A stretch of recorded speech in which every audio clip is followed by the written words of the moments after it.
Hello दोस्तों, आज मैं जिस मूवी को हिंदी में एक्सप्लेन करने वाला हूँ उस मूवी का नाम है what the water left behind. Movie के स्टार्टिंग में एक लड़की को दिखाया जाता है जो पूरी तरह से खून से सनी हुई जाती है। वो किसी से डर के मारे भाग रही थी, पर जब भाग रही थी तब वो रुक जाती है क्योंकि उसे समझ में नहीं आता जाना कहाँ। तब एक आदमी आता है और उसे जान से मार देता है।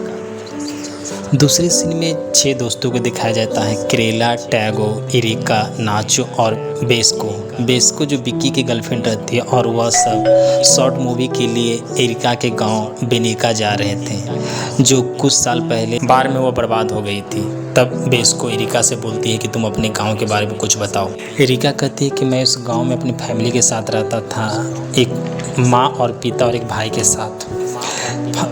मेरे पिता फार्मर्स थे और मेरी माँ हाउस वाइफ थी। जब बाढ़ आने से पहले हम सब गांव में ही थे। तब मेरे पिता दौड़ कर आते हैं और फैमिली को बचाने के लिए, पर जब तक पूरे कमरे में पानी भर गई थी। पर मेरे पिता अपनी फैमिली को बचा नहीं पाए और पूरे कमरे में पानी भर गई थी, जिससे मैं ही था जो किसी तरह से ऊंची चीज़ पर चला गया, जिससे मैं बच गया। तब विक्की बाथरूम आता है, इसलिए वह एक रेस्टोरेंट के पास रुकती है। विक्की, एरिका और एक कैरा रेस्टोरेंट के अंदर जाते हैं और विक्की कई बार चिल्लाती है कि कोई अंदर है। तब एक बूढ़ी औरत आती है। बूढ़ी औरत कहती है कि तुम सब शहर से आए हो। विक्की कहती है हाँ, पर मुझे बाथरूम जाना है। बूढ़ी औरत कहती है कि आगे से लेफ्ट मुड़ो। जब विक्की बाथरूम जाती है तो बाथरूम पूरी तरह से गंदा रहता है। विक्की टिश्यू पेपर से बाथरूम साफ करती है और जब बाहर आती है तो बूढ़ी औरत कहती है कि आपको कुछ खरीदना होगा, पर वह सब कुछ भी खरीदना नहीं चाहते थे क्योंकि वह पुराने हो चुके थे और ख़राब हो गए थे। बूढ़ी औरत कहती हैं कि यह मैं रेस्टोरेंट बाथरूम के लिए नहीं खोल कर रखा हूँ, इसलिए मजबूरन उन सबको खरीदना पड़ता है। दूसरी तरफ बिस्को नाचो को समझा रहा था कि तुम मेरी गर्लफ्रेंड से दूर ही रहना, पर नाचो कहता है कि वह हॉट है, खूबसूरत है, इसलिए मैं उसे दूर नहीं रह सकता। बिस्को बहस करते हुए गैरेज में आ जाता है जहाँ उसे गाड़ी पर डिक्की पर खून दिखता है। तब वह अजीब से दिखने वाला एक बूढ़ा आदमी आता और अपने गैरेज के अंदर आने के लिए बिस्को के बारे में पूछता है। बिस्को कहता है कि मैं बस पेट्रोल के लिए आया था। तब उस बूढ़े आदमी कहता है कि तुम यहाँ से जाओ, मैं पेट्रोल लेकर आ जाऊँगा। बिस्को बाहर आ जाता है और वह बूढ़ा आदमी पेट्रोल भरता है और पेट्रोल के पैसे वह $1000 मांगता है। बिस्को कहता है कि तुमने तो सिर्फ 500 के पेट्रोल ही भरे हैं। बूढ़ा आदमी कहता है कि 500 का पेट्रोल और 500 का जो तुमने इस गाड़ी को साफ करवाया है। नाचो बहस नहीं करना चाहता, इसलिए उसे $1000 दे देता है। विक्की उसके खराब बर्गर उसके बूढ़े के मुंह पर बिक कर वहाँ से वो चले जाते हैं उस वीरान गांव में जहाँ पूरी तरह से बाढ़ में समाप्त हो गए थे, इसलिए वहाँ कोई नहीं रहता। बिस्को कहता है कि हमें शूटिंग करनी चाहिए। तब एक आदमी दिखाई देता है जो इन सब को दूर से नज़र रख रहा था। एरिका बोलती है कि एरिका बताती है कभी यह मेरा घर हुआ करता था और उसे बताती है कि मुझे यहाँ पर डाइनिंग रूम थे और हम यहाँ पर खेलते थे। तब एरिका को वह बचपन का एक टॉय मिलता है। दूसरी तरफ विक्की और नाचो एक दूसरे को फ़ोटो खींचते हैं, पर शाम होने वाली थी इसलिए वो सब चले जाते हैं। तब बीच रास्ते में उनकी गाड़ी ख़राब हो जाती है। तब नाचो कहता है कि गाड़ी के पाइप कट गए हैं। तब एक गाड़ी आकर रुकती है और उसमें से एक आदमी निकलता और अपना नाम रिंग बताता और कहता है कि यह जगह सुरक्षित नहीं है। दरअसल यह वही आदमी जो स्टार्टिंग में एक लड़की को जब मारा था वह उसके पिता था और अपनी बेटी को खोजने के लिए आया था।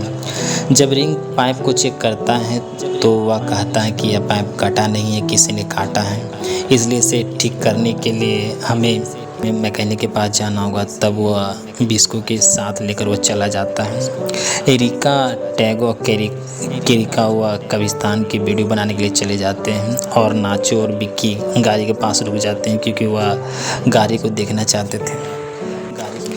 खेरेला और टीगो एरिका पास के कब्रिस्तान की शूटिंग के लिए चले जाते हैं और विक्की और नाचो नहीं जाते क्योंकि वो कहते हैं कि हम ये दोनों ये गाड़ी को ध्यान रखेंगे।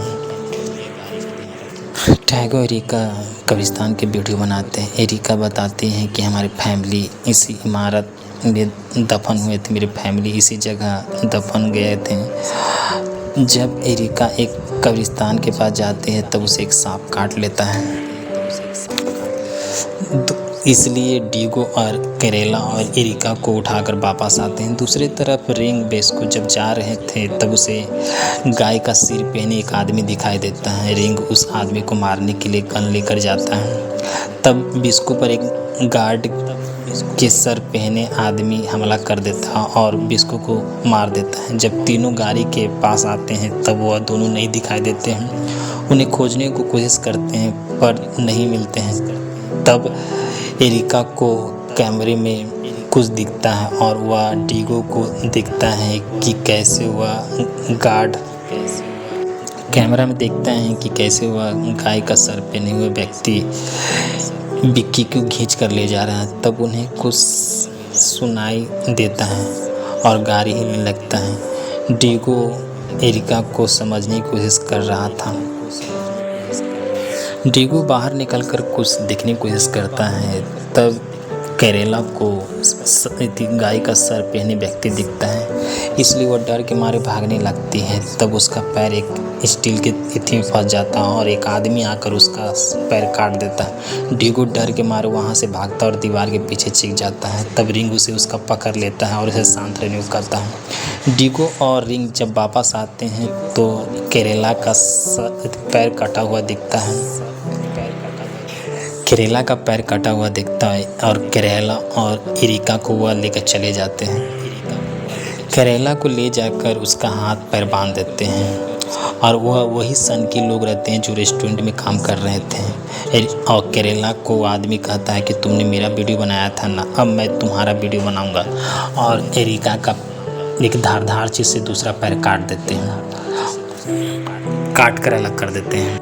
नाचो पिंजरे में बंद कर देता है और बिक्की को चेयर में बांध देता है और नाचो को पिंजरे से बाहर निकाल और उसका पैर काट देता है और बिक्की के साथ वो संबंध बनाता कोशिश कर रहा था।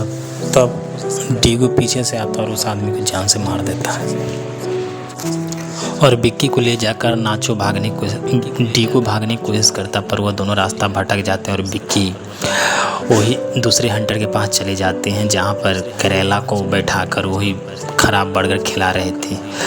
तब उसे देखकर करेला अपना गर्दन काट लेती है।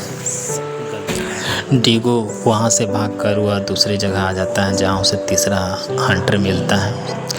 तब उसे वो मारने की कोशिश करता है। तब एरिका कहती है कि इसे छोड़ दो, जैसा मेरी नानी कहती है वैसा ही तुम करो। डीगो समझ जाता है कि यह तुम्हारा फैमिली और तुमने ही हम सबको फंसाया है। पर जैसे ही उसका ध्यान भटकता है एरिका उसके डीगो को गर्दन काट देती है।